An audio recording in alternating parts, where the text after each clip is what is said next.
Welcome back. I'm Manny Paiva, continuing with the hockey talk this morning on Sports Talk. By the way, my predictions for the OHL playoffs have been bang on so far. I picked Brampton.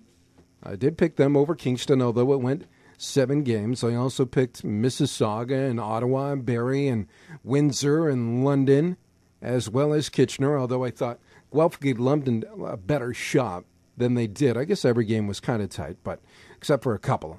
As for second-round predictions, I don't think there will be any real surprises either. I think London will be Kitchener, and Windsor will be Plymouth, and Barrie will be Brampton, and Mississauga will be Ottawa. And we'll see how it transpires over the next couple of weeks. Just staying with hockey for the moment, the Phoenix Coyotes are winning on the ice, but maybe not so much off the ice. Even though they're getting huge crowds, team's revenue is still at the bottom of the league, and according to a report in the Phoenix Business Journal, at the end of March, the NHL and True North Sports have reached an agreement in principle if Ice Edge and Chicago White Sox owner Jerry Reinsdorf failed to reach an agreement with the city of Glendale, and that opens up the opportunity for True North Sports to move the team to Winnipeg.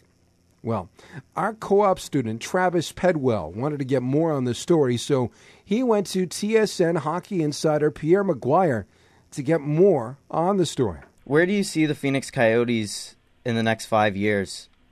Well, that's pretty hard to say. I don't think anybody can predict 5 years out where they're going to be. I think the most important thing to know is that there are levels of communication happening at, the government levels, the NHL levels, obviously at the club levels, and it's going to be an interesting scenario that's going to be created going forward. That being said, they haven't had a lot of playoff success in Phoenix since they moved there from Winnipeg, and this will be the first time they've had a chance to really experience postseason in their new building. If it's successful, chances are they may remain there, but a lot of it comes down to political decisions, taxation issues, dollar assessments, so it's a very convoluted and very, very complex question that you're asking. What are the chances the team ends up back in Winnipeg? I don't think anybody can put a number on that. Obviously, there's the potential for very good ownership there with Mr. Chipman and Mr. Thompson, which would be fantastic for the community. The building, I think, can handle it right now and maybe even expand a little bit, which would help even more. And I'm sure the NHL, the fact that the name Winnipeg or the city Winnipeg is even in the equation means that people are interested, and that's a positive sign going forward. I don't think anything's that easy, though. It's a lot of people are hoping and dreaming, but hoping and dreaming are one thing, reality's another. Does True North Sports have a legit chance on purchasing them? Well, that's the group we were just talking about, and True North is a very reputable group. They've done things extremely well. They've handled running the Manitoba Moose, especially Mr. Chipman, extremely well. If, in fact, the team were to move to Winnipeg, I'd be shocked if it were not True North that were actually involved in it. So that's the one thing looking forward. At some point, anybody that's interested in selling a franchise in the United States, potentially with the idea of moving it, you got to think that True North at some point is going to be a partner with the NHL. Could you tell me why Bettman isn't turning True North Sports away like he did with Ball Silly? No, I really couldn't because I haven't talked to Commissioner Bettman about that, but it goes down again to what I've been talking about with Mr. Chipman, who's had a ton of experience owning hockey teams before and doing very well in those ownership positions.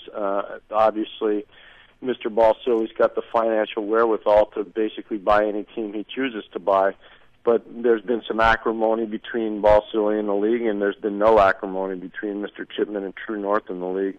But I couldn't tell you exactly what Commissioner Bettman and his people are thinking about it because I haven't talked to them. And should the Phoenix Business Journal be taken seriously when they say the NHL has agreed in principle with the True North Sports?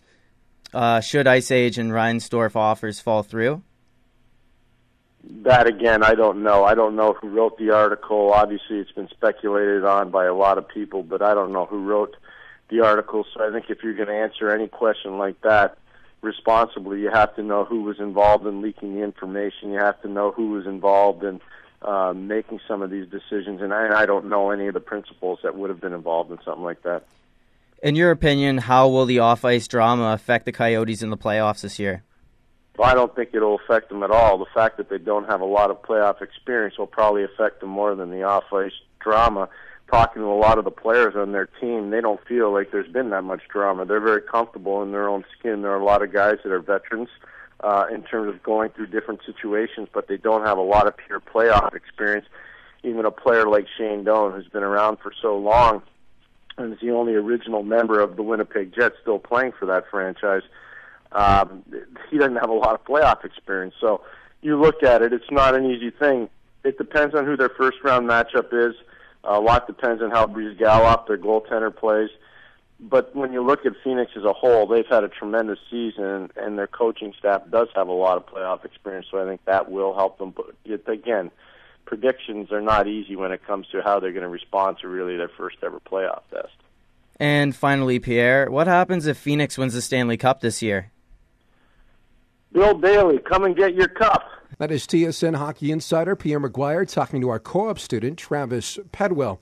Right now, True North Sports owns the Manitoba Moose of the American Hockey League and the MTS Center, which holds about 15,000 people. Now, if you remember, the Coyotes moved from Winnipeg to Phoenix in 1996, and the NHL took over ownership of the hockey club. And so far, the club is playing very good hockey and on their way to the playoffs. A pretty good story for the NHL, I think.